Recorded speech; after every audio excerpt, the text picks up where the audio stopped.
Jadi di tutorial kali ini kita sudah berhasil membuat floating navigation ataupun navigasi bar yang melayang di bawah seperti ini.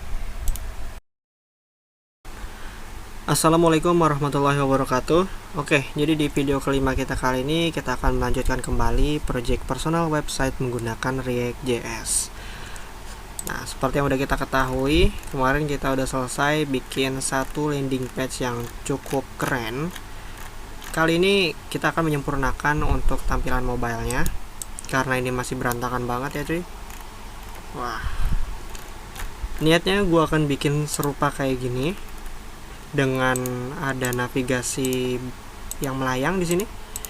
Dan gue perlu disclaimer bahwa efek bounce kayak gini nih, kayak ada jelly-jellynya gitu nih, itu adalah bug. Ya, gue berani bilang ini adalah bug. Jadi ketika gue membuat personal website gue niatnya tuh mau nggak dikasih animasi sama sekalipun, jadi polos aja gitu, pas dipencet langsung direct, nggak ada bounce animation. Jadi jangan berekspektasi tinggi ketika kita berhasil atau memberlakukan bug itu kembali di project kita kali ini gitu ya, karena tujuan gue emang awalnya adalah supaya bikin polosan aja gitu, biar nggak terlalu terlihat ramai. Nah, tapi karena keren, jadi ya udah, gue juga nggak tahu gimana cara fix bug itu, karena jujur gue baru main React.js sekitar 2 bulan, jadi ibarat gue juga masih orang baru yang masih belajar.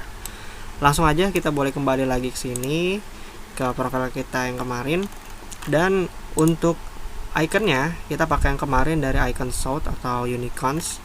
Linknya gue sediain di bawah. Nah, tapi untuk pakai link ini tuh nggak sembarangan ya, kita perlu nge-require dulu link CDN-nya yang ini nih. Nah, jadi tinggal dibuat aja di public, lalu index HTML, tambahkan link. Linknya diisi sama link CDN ini. Nanti akan gua cantumkan juga di deskripsi video. So, langsung aja di sini kita boleh buka src-nya, lalu components, navbar. Kita buka dua file ini. Oke, gua kecilin dulu di sini tampilannya.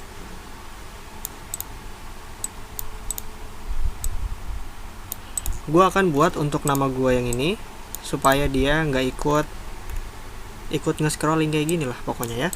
Gue mau pas di scroll dia ngumpet kayak gini contohnya. Nah, jadi dia nggak ngikut, cuma ada di opening doang. So, langsung aja di sini kita boleh setting pada class navname. Kita boleh buka CSS kita. Di bagian paling bawah kita akan setting untuk breakpoints-nya. Di sini gue udah tulis beberapa breakpoint, nanti gue kopikan juga di deskripsi video ini. Seperti ini. Biasanya untuk mobile view itu dia main di max width 576 pixel. Jadi di sini kita boleh langsung panggil aja kelas yang udah kita select tadi. Nah, untuk posisinya di sini kita ubah jadi absolute. Nah, untuk mengubah supaya ini berjalan, kita perlu menghapus position fix yang ada di sini. Dan untuk z index nilainya 4, kita perlu kopikan di ketiga elemen kita. Nah, otomatis di sini kalau gua reload atau refresh, dia udah nggak ngikut lagi, udah ngilang gitu. Nah, pastikan juga selalu cek pada tampilan desktopnya ya. Kalau desktopnya atau lebarnya emang gua kasih fix, tapi untuk mobilenya dia hilang kalau di scrolling. Usahain biasakan untuk mengecek lagi. Jadi ketika mobilenya gue mau kayak gini, coba gue cek desktopnya, takutnya desktopnya malah jadi berantakan karena kita setting kembali untuk di atas atau di styling utamanya gitu ya. Nah, selanjutnya gue akan buat menu-menu yang ini itu menjadi icon. Nah, kita boleh pilih dulu iconnya di icon South. Kita boleh buka JSX kita sebelah sini. Nah, untuk iconnya sendiri ini kembali lagi sesuaikan dengan selera masing-masing ya. Gue mau cari home dulu aja. Nah, gue pakai yang ini deh, yang kaleman dikit. Warnanya gue setting jadi hitam. Kita copy aja. Sekarang kita boleh kembali ke sini ya. Kita masukkan di dalam tag A-nya. Nah, gini ya. Kita copy. Dan gue bakal masukin teks home-nya ke dalam span supaya nanti bisa kita modifikasi. Ya, ini udah gua tambahkan icon-iconnya sebelah sini. Tadi gua cut karena ya ngobrol-ngobrol hal kosong aja. Selanjutnya di sini gua akan hilangkan dulu untuk iconnya pada tampilan website kita dengan desktop. Nah, di sini kita boleh mungkin kita kasih kelas tambahan di setiap iconnya sebelah sini dengan memencet Alt ya. Alt di setiap i belakang. Di sini, lalu di sini tag i. Oke. Di sini gua akan buat sebuah kelas baru yang namanya icon navbar. Sip. Icon navbar, dan juga di spannya gua akan kasih nama di sini. Kita select dulu semuanya. Sip. Kita kasih space, kita kasih class name yaitu text navbar. Oke, selesai. Kita akan setting untuk si icon navbarnya terlebih dahulu di atas ya, karena tampilan desktop. Displaynya none. Nah, dia nggak apa-apa hilang. Nah, jadi kalau di sini juga ikut hilang. Selanjutnya kita munculin pada tampilan mobile. Kita select icon navbar.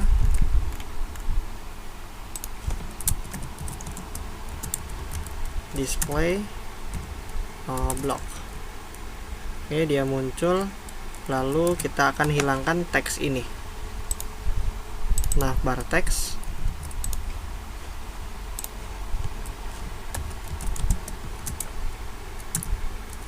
Display none. Nah, jadi tinggal sisa icon-iconnya aja.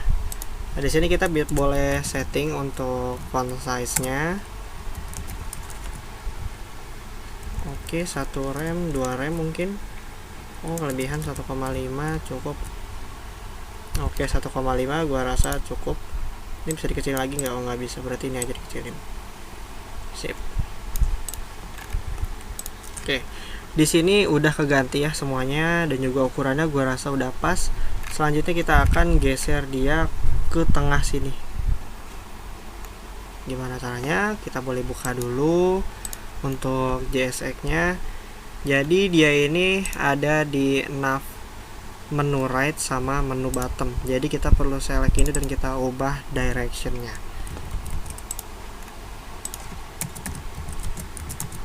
Display flex direction kita jadikan dia row supaya dia ke kanan kiri. Nah, bener kan? Begitu juga dengan siapa tuh namanya, bottom.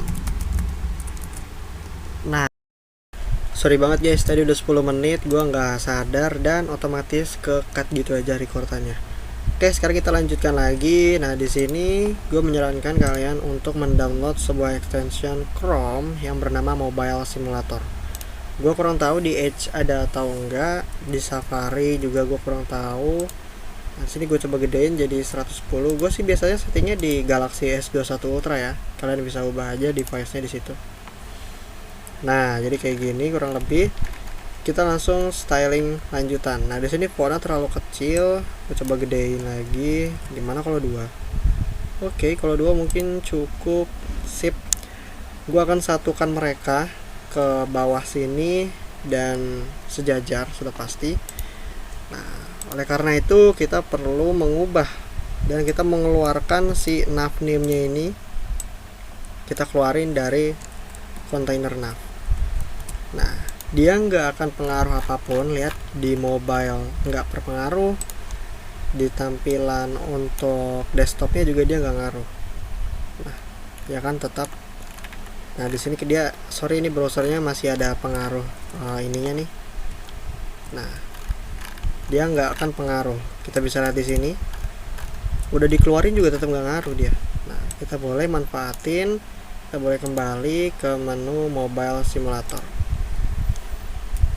Oke, di sini kita ubah lagi, sesuaikan dengan selera aja untuk device-nya. Oke, kita boleh lanjut. Di sini gua ubah jadi kesini aja ya, supaya agak lega dikit, kita lebih enak lihatnya. Kita boleh kembali ke navbar CSS kita. Di sini gue mau panggil navnya itu, lalu untuk widthnya gue jadiin 100%, lalu displaynya itu flex. Sebenarnya ini kalau pakai Tailwind lebih enak sih, kita nggak perlu capek-capek ngulang display flex, terus display content center gitu-gitu ya. Nah selanjutnya untuk di iconnya kita kasih dia positionnya jadi static. Nah karena sebelumnya posisinya itu fix. Nah ini hilang, kemana bang? Dia ke paling atas sini. Oke, selanjutnya kita setting untuk si kontainernya. Gua lupa nama kelasnya apa.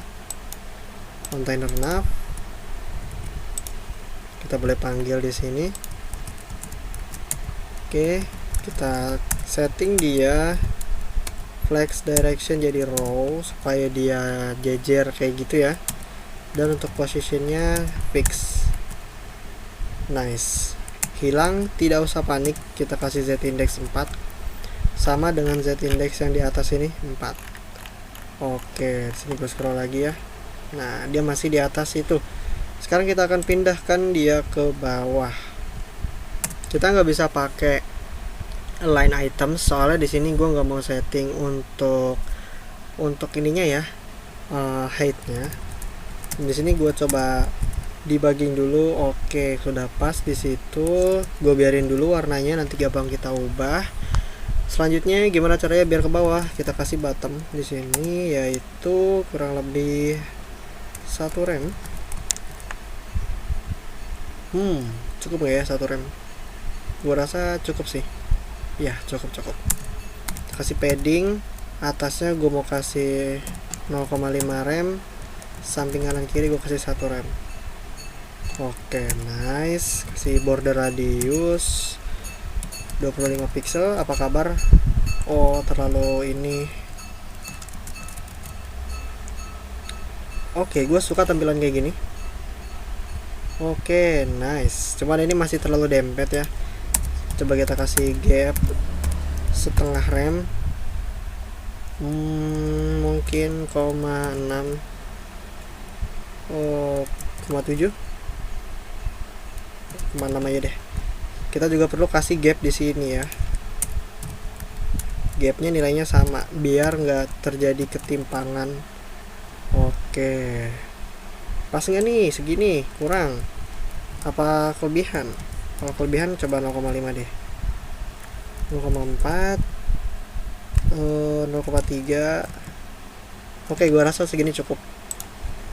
Nah di sini udah ada, cuman ya seperti biasa gua kecilin dulu.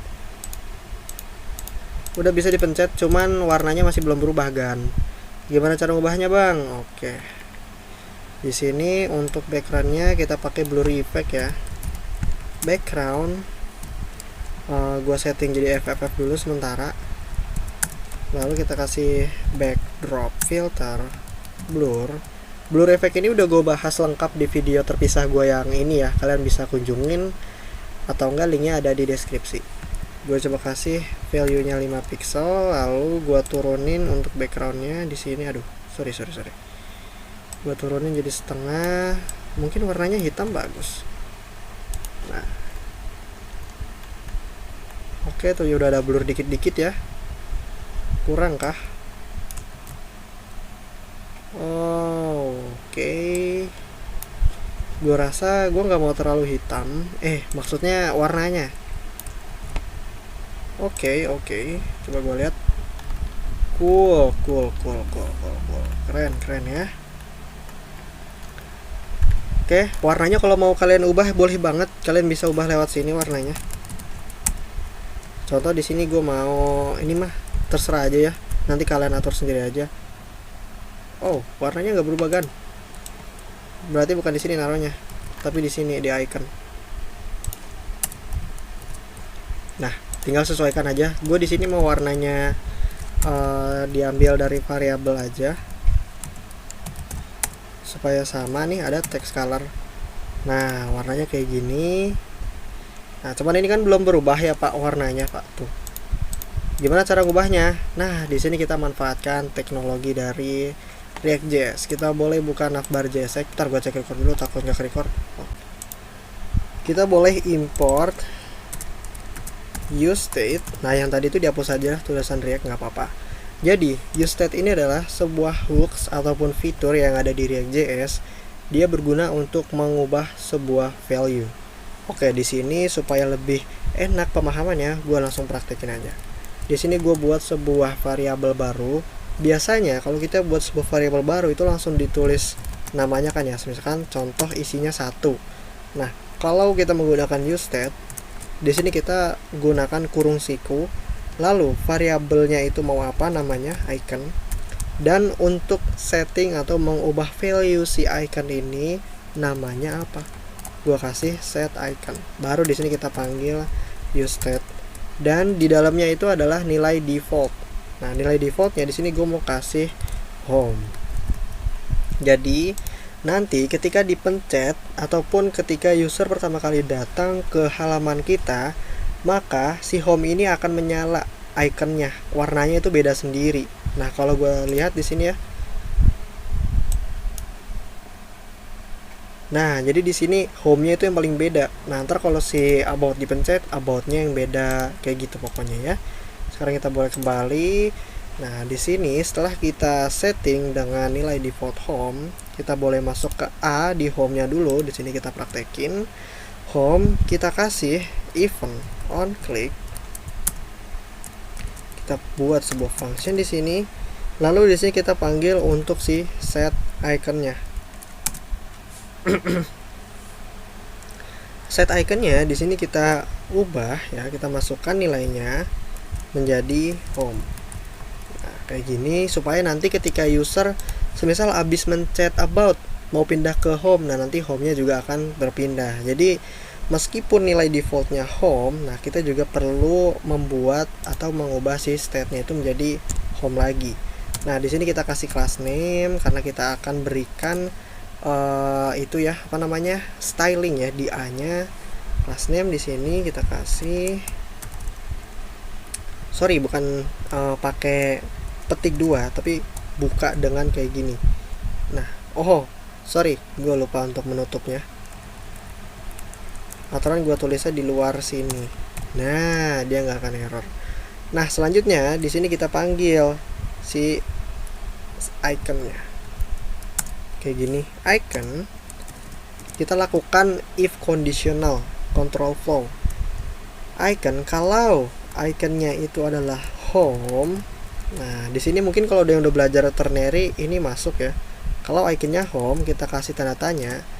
Kalau true dia isi apa, kalau false dia harus ngapain gitu untuk kelasnya. Nah, itulah sebabnya di prerequisite ataupun syarat mengikuti course ini minimal itu paham JavaScript basic, karena di sini kita menggunakan ternary operator.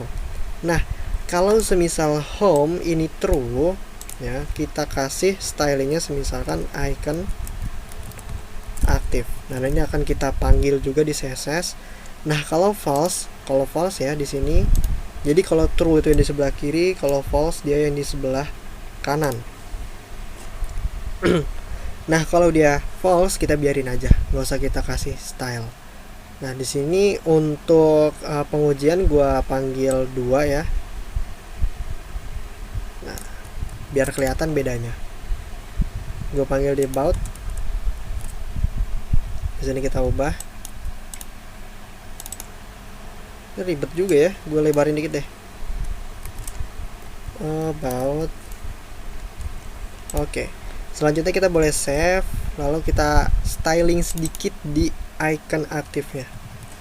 Kita boleh buka menu CSS-nya.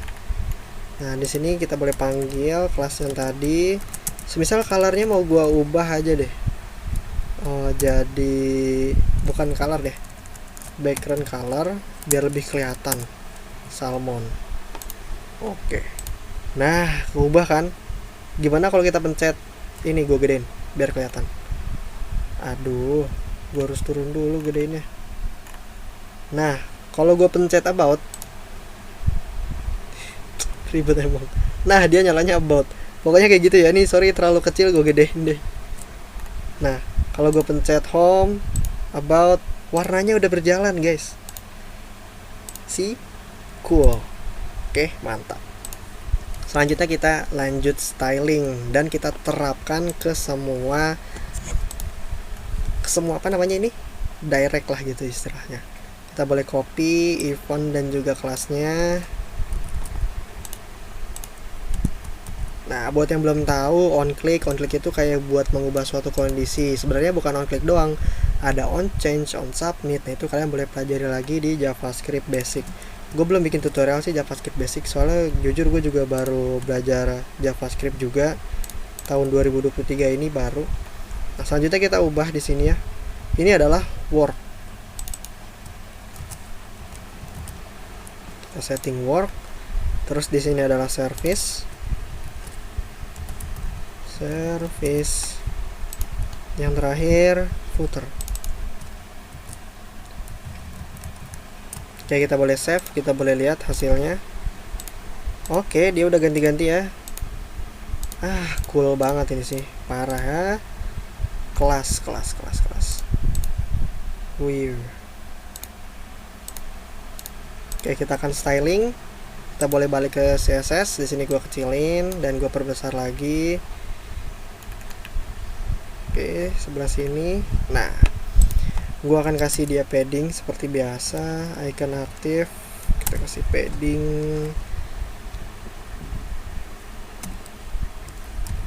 0,5. Coba apa yang terjadi. Oke, kegedean sepertinya guys. Oke, gua rasa cukup. Kita kasih border radius seperti biasa 25 pixel. Apa kabar? Nice. Kalau 50 gimana? Jadi biar dia langsung rounded gitu ya. Nah, sip, keren nih cuy. Waduh, ngebug gitu jadinya. Nah, jadi kayak gini tuh, keren. Tapi kalau kita lihat di sini, ini masih ada bugnya ya. Kalau kita pencet dia akhirnya ke bawah, yang lainnya ke atas. Oke, kita fix di sini. Kita boleh tambahkan di parent dari icon kita, yaitu align items. Kita kasih center. Nah, ini gua rasa sumpek banget ya iconnya, terlalu dempet. Gua kasih gap. Gapnya juga gua copy, gua taruh sini biar ada space sedikit, ada ruang. Oke, ini udah keren. Gua mau ganti warnanya. Nah, gue jadiin dia agak transparan dikit. Oke, keren. Oke. Nah, kita boleh perbesar di sini. Jadi di tutorial kali ini kita sudah berhasil membuat floating navigation ataupun navigasi bar yang melayang di bawah seperti ini. Dan ini cukup keren menurut gue. Sorry juga kalau semisal desainnya kurang memuaskan karena gue bukan orang UI UX. Kemungkinan video selanjutnya kita akan merapikan layoutingnya yang ini. Terus ini juga masih jelek. Mungkin itu aja. Dan see you di tutorial berikutnya guys.